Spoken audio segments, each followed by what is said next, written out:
talk about my preferences, what gets my juices flowing, what makes me tick. What I'm looking for and what I really like is more of a balanced sound signature with a slight bass boost. I like my bass, but I like my bass tight. I like it fast. I like it to hit hard and have some slam. I do not like that extra big bass shelf boost that's sub bass driven, where the lower bass is scooped out. I think it's really important to have that information down there to make instrumental like piano, guitar, cello sound correct. But also I like the bass fast enough, speedy enough to make kick drums sound great. When it comes to the rest of the mids, I prefer an overall maybe slightly warm tilt. I'm not a big fan of overly analytical, too dry a tuning. I'd rather have something a bit more musical. When we start to climb up into the ear gain region, make that pinna gain not so steep, but give some energy to some body into the mids. Again, making vocals sound correct, making instrumentals sound correct. I'm a big fan of timbre and tonality when it comes to instrumental as well. It has to sound correct to my ears. That 5K area also, I'm a bit sensitive to it. If there's too much information up there, I get fatigue, I get ringing in my ears, and it just doesn't let me play it longer and, more importantly, louder, because I do like my tunes louder. When it comes to the rest of the frequencies up top, I do like an extended treble, but not a peak above the pinna rise. Keep it extended, keep it detailed, but don't put too much energy up there for treble sensitive people like myself. It's got to have enough information to make great stage, to give instrument placement, to make strings sound good, female vocals that aren't too thick. That's what really gets me going, and that's what I'm looking for sound preference wise.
Hello 2025 and welcome to the new year.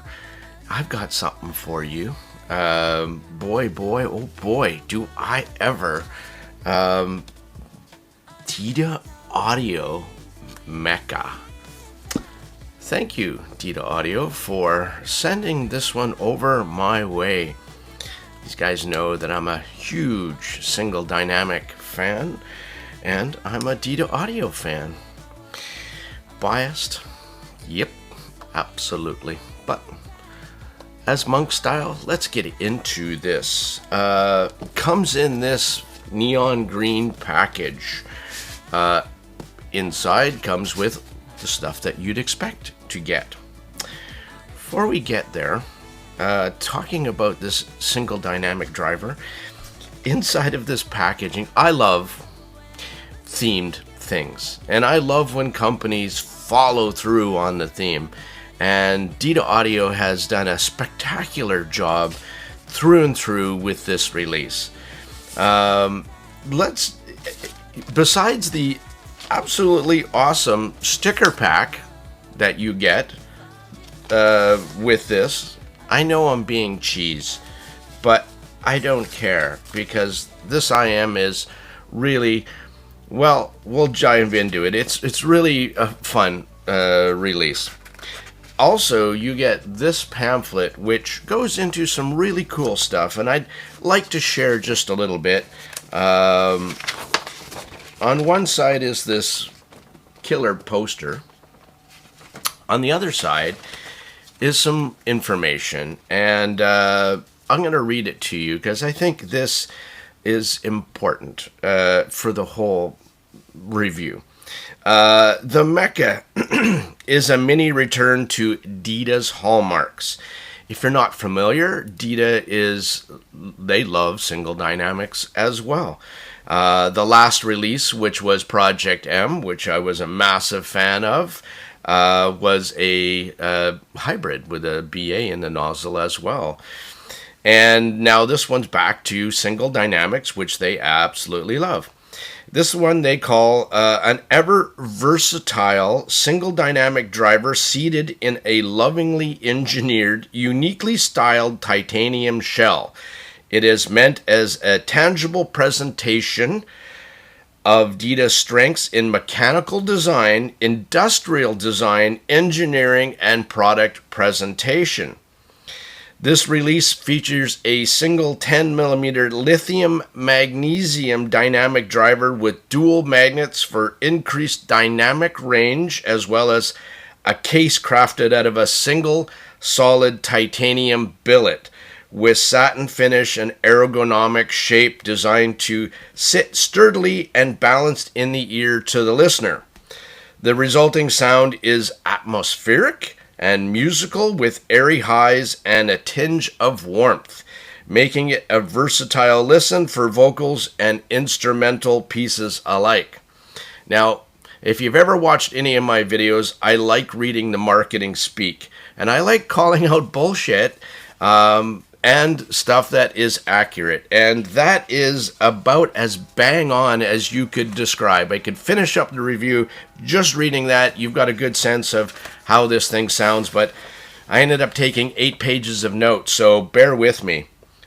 Inside of this little pamphlet, they go further, which is really cool, because this is a $900 IM. This is not a cheapie.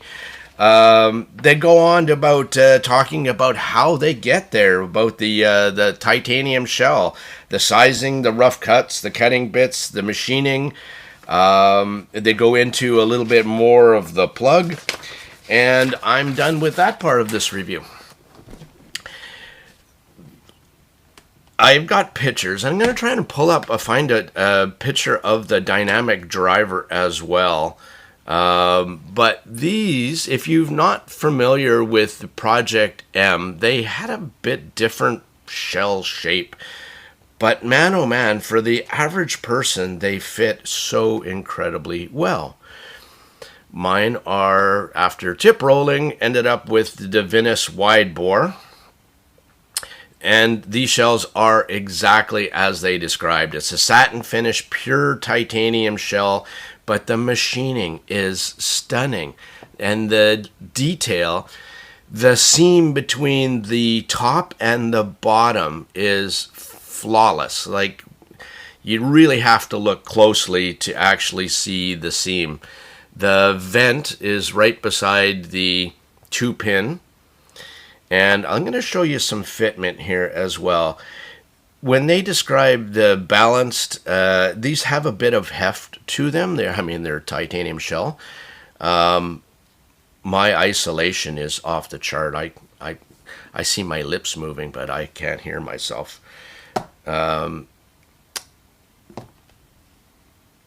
Fit and comfort, fantastic for me.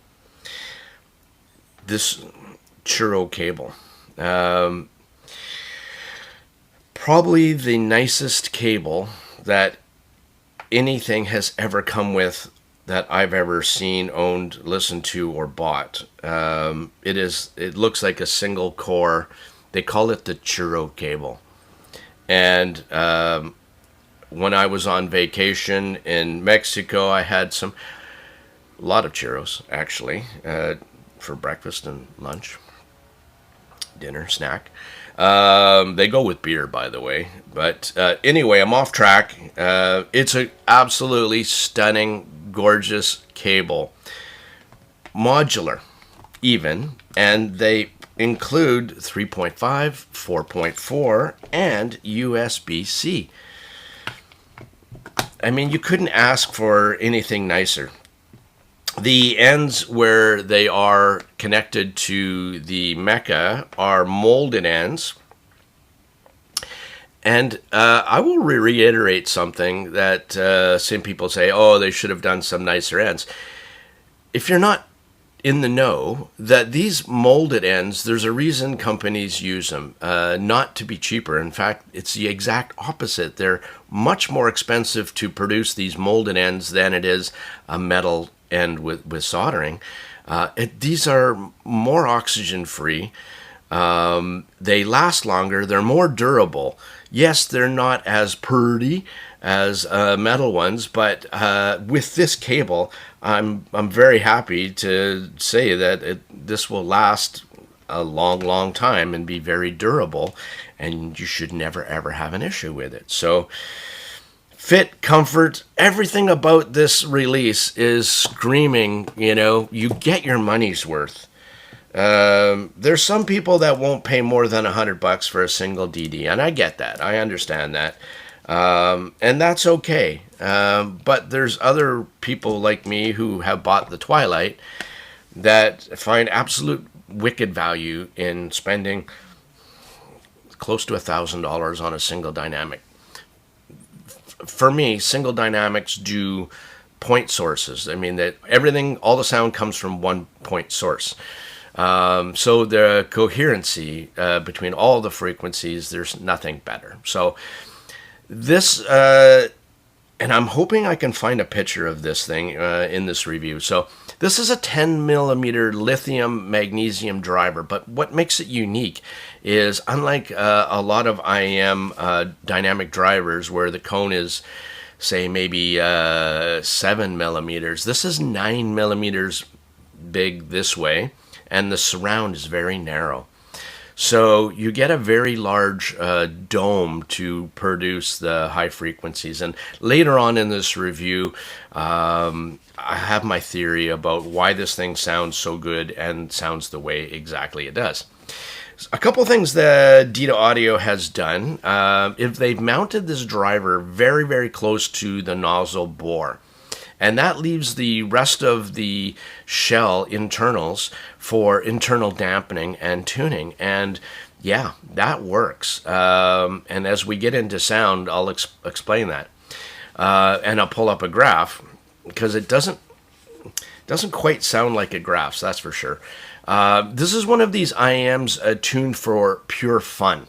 Colored in a way it's addictive, it's engaging, and has the ability to put a huge, huge smile on your face whenever you put them in your ears. Not all IEMs can do that, that's for sure. Single dynamic drivers have a certain charm and a cult following for very good reason, I think. Nothing beats a single dynamic driver for, again, like coherency. Nothing. Some hybrids, they get it very right, very close, but after switching to the exceptional driver that's in the Mecha, you can't help but immediately fall in love with how effortlessly the entire frequency spectrum just fuses together in a musical and harmonious way. I know that sounds very flowery. But these were my thoughts writing down as I was going through multiple sessions with this. I went through a few sessions as I was source rolling and tip rolling. I never once thought about changing cable, not ever. Let me give you a track here, and I'm all over the place with this review, but I'll timestamp it as best I can, right? Circle of Life by Tina Gao. So one of the things I wanted to do in this review is I wanted to listen to it with a variety of genres.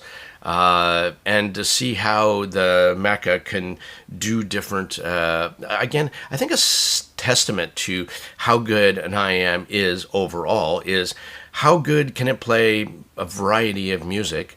And so let's go. Circle of Life, Tina Gao. Not familiar with her again. You should. She's an electric cellist, rock, powerful in this track. The Mecha played it back full of emotion, but more importantly, true to the nature and the timbre of the cellos and strings, which is what really got me. The Mecha renders strings absolutely perfectly with great weight in the lower octaves for the cello and a very rare realistic replay for the strings. So doing the lower octaves and doing the higher octaves in the strings pitch perfectly, and that is not an easy task.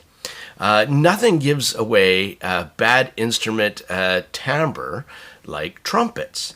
On Green Dolphin Street by Miles Davis, I was transfixed on just how cleanly and sharp, articulate the trumpet sounded, but the bass and the piano also were spot on. Well done, Dita Audio. The Good, the Bad, and the Ugly by Yo-Yo Ma. Simply outstanding replay of the strings. While not the biggest stage, the strings were simply mesmerizing. And we'll get to staging at the end.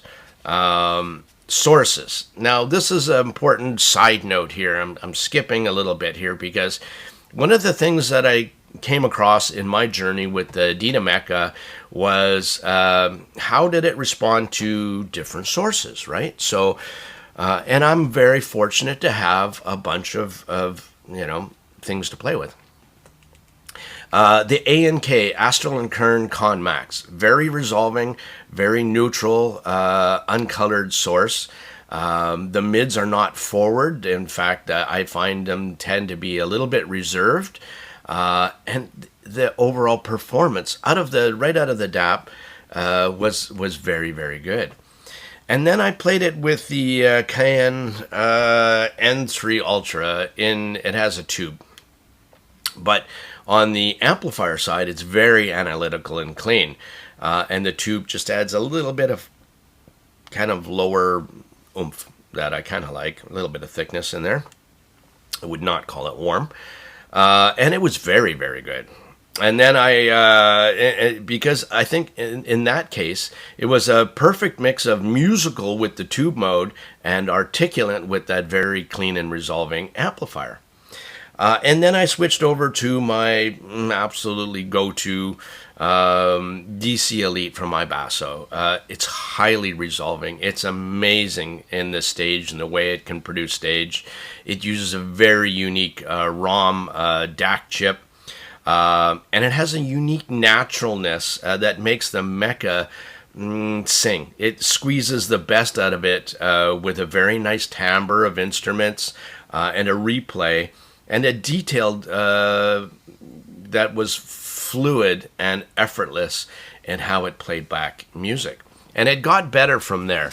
I mean, if you were going to invest in this IM, you're also going to hopefully have a couple sources that are going to find amazing synergy. Now, even with whatever source I was using, it sounded great, but I just kept honing it and finding out the happy place of the Mecha for me, and what really turned my crank.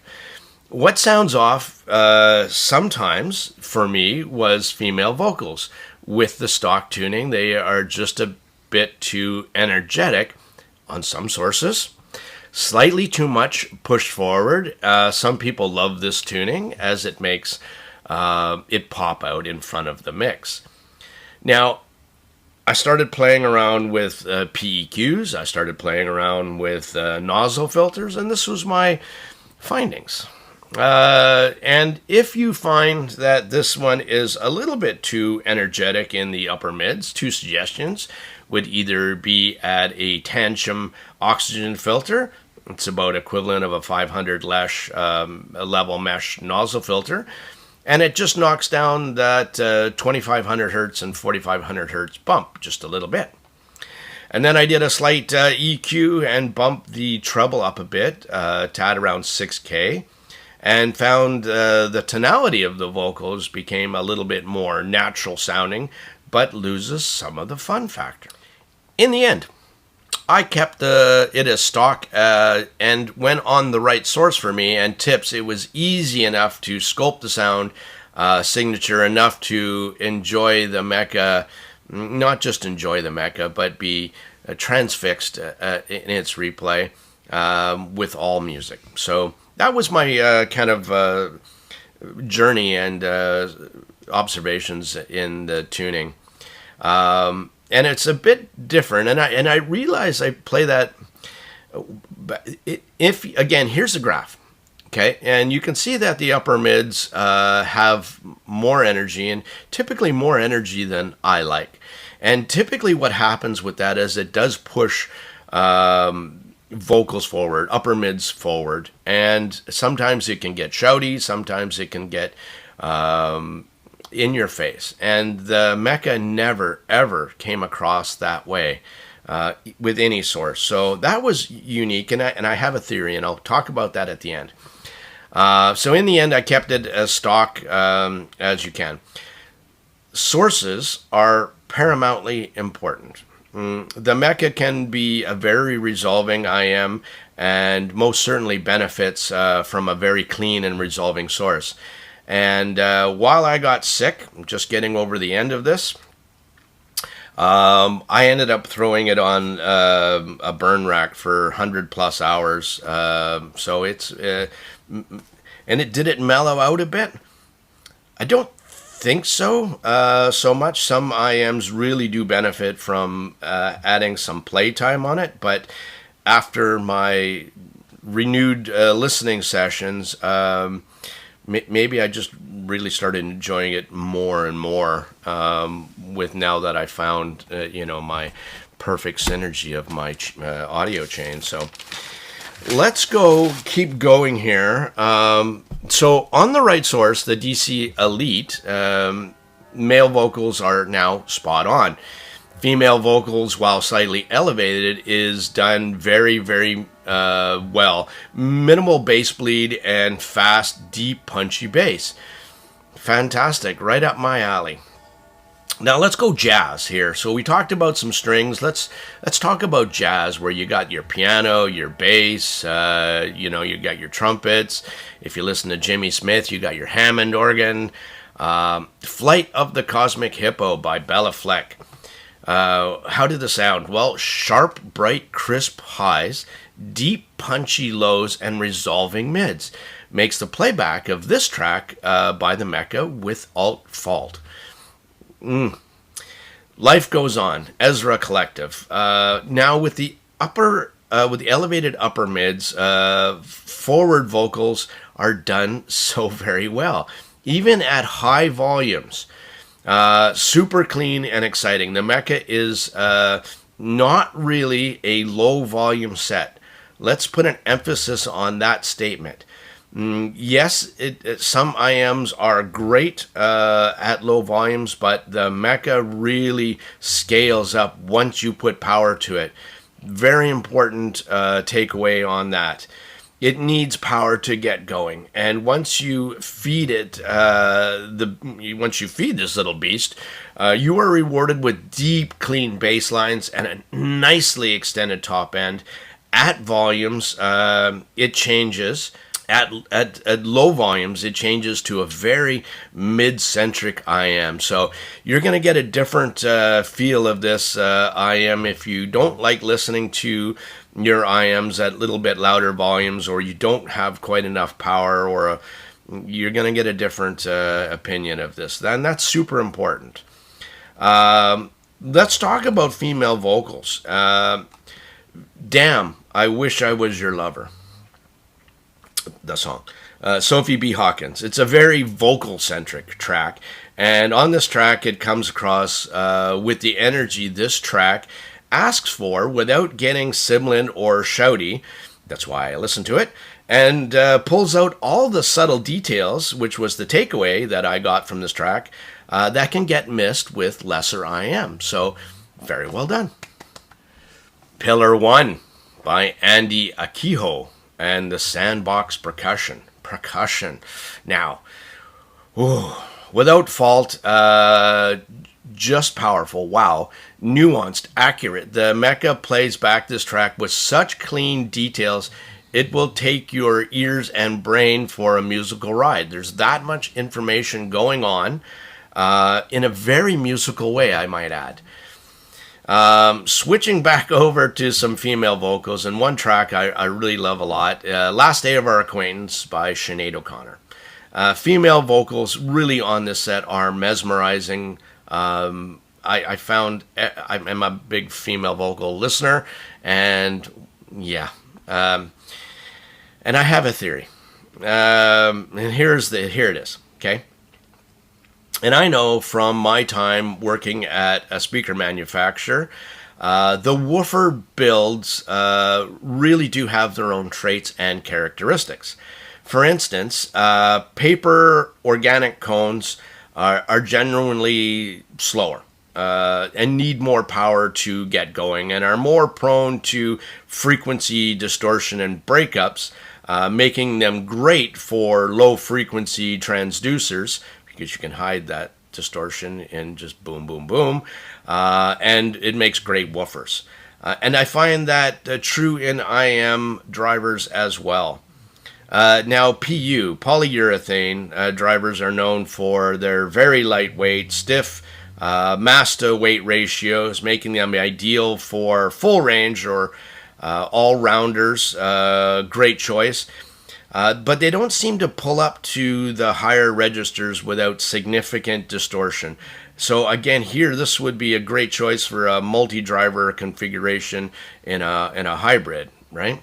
And this applies to not just home audio, pro audio, but IMs and headphones as well. Now, metal and metal composite cones were known for their extremely lightweight and speed, making them ideal for higher frequency applications. Their weakness was on the bottom end, making metal dome drivers less than ideal for bass. So, okay. And all that, I think, holds very true in the Mecha as well. But here's where I think Dita Audio really did their research, and their engineers really put some time and effort and thought into this release, and is why I'm praising it so highly. The combination of this specific driver, the tuning, and the shell, and how the driver is placed in the shell forward by the nozzle, and the back end is dampened in that titanium shell. Everything comes together to make this a standout IM. Combine a very precise and unique 9mm lithium magnesium cone with its speedy tonal characteristics and accurate traits, and plays to its strengths, right? Clean, clear transient, speed, precision, and controlling that distortion with a super small surround, yet advanced type that keeps control and keeps the distortion down. You get a driver that can put more energy into the upper mids and have some amazing distortion-free vocals and pitch-perfect instruments. That's how I think the Mecha did with this driver. It was a combination of the whole and put it together and just works. I can't say enough about how highly I regard Dita Audio for doing what they did on this IM and this tuning and putting it all together like this. Move the driver to the front of the IM cavity. And I think what that does is give you a more open, direct sound into the nozzle, right into your unobstructed path, right into your ear. It works. Control and dampen the rear of the driver to give the driver the ability to play down low with volume and further enhance and hone the bass with a super stiff titanium shell. Like the best home speakers that do with those thick, huge, heavy as hell composite cabinets that aren't vibrating, I think the Dita Audio did that with the titanium shells in the Mecha. So to conclude this review, I'm going to give you some pros and cons. Here's some pros. Greatest of all time level design and build quality. Absolutely. Fit, finish, flagship worthy at any price. The theme, the design, the packaging, all worth the asking price and more. The Churo Cable. One of the very best cables at any price. Small details like the molded 2-pin terminations and the 90-degree plug. Super tangle free. I absolutely love it. Getting into the sound portion of it, though, the timbre and the tonal accuracy for acoustical instruments and percussion is simply standout. Deep, punchy bass will not leave you wanting for more bass. It certainly didn't for me, and I love my bass. Coherency. Can't be enough said about having point source, all the sound coming from one driver. It really does work, and that's why there's so many lovers of single dynamic drivers or point source, right? EDM, rock, strings, vocal, lovers rejoice. Jazz, hip-hop, rap will bring you to a happy place. When I was listening to Friction by the Crystal Method on Turbo Gain, the XD05 Pro, the slam that I got out of this was awesome. I kept pushing up the volume until my ears were ringing at like concert volume bliss. And then I did it again because I was enjoying it so much. When you get out of a concert and you know your ears are screaming because it was that loud, that's what was happening with this. But it was fun factor. So does that make the Mecha an all-rounder? Yeah, I think I kind of answered that. Plays everything I threw at it and put a big smile on my face. Some of the cons. Okay. Now, this was a carryover from, which was fabulous, with the smaller cable on Project M, but not a chance. I think I broke the little claspy thing here, or popped, right? It's like a fat man trying to get into a really fat man trying to get into an MGB, right? It looks ridiculous and it doesn't work. Well, same here. That cable with these chonky boys really don't fit in here. While the case is damn cool, it's too small. I would have liked to see a bigger case and one of those protective mesh bags, right? That throw one of those in there, please. That would have been awesome, and I wish they'd do that next time.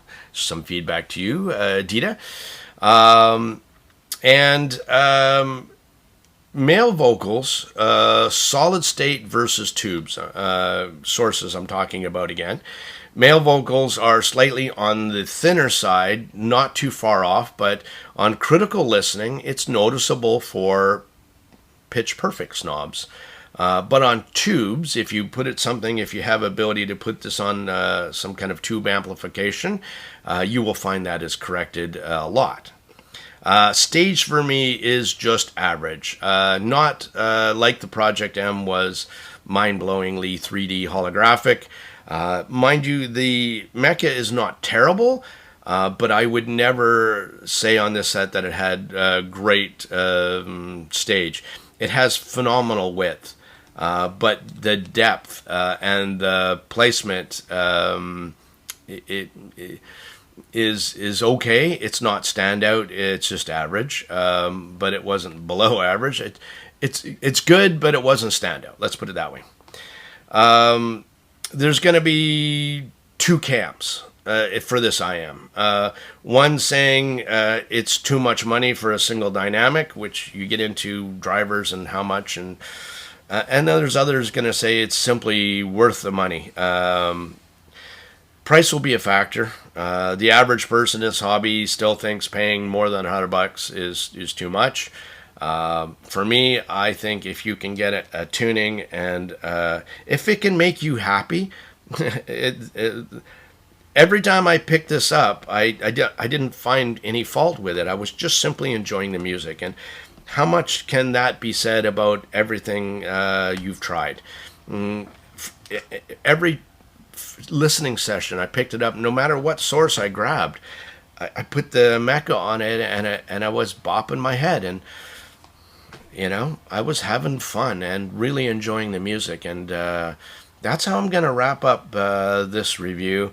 I hope you got a good sense of the Mecha and what it's about. I am ever so grateful to actually get my ears on this thing and enjoy it so much. And I hope you get a chance to listen to it as well at some point. Because it really is, in everything I've tried in this hobby and my time in it, it's a really unique and standout IM, right? So thank you so much for watching this review and my channel, and lots of good stuff on its way. For now, I'm out.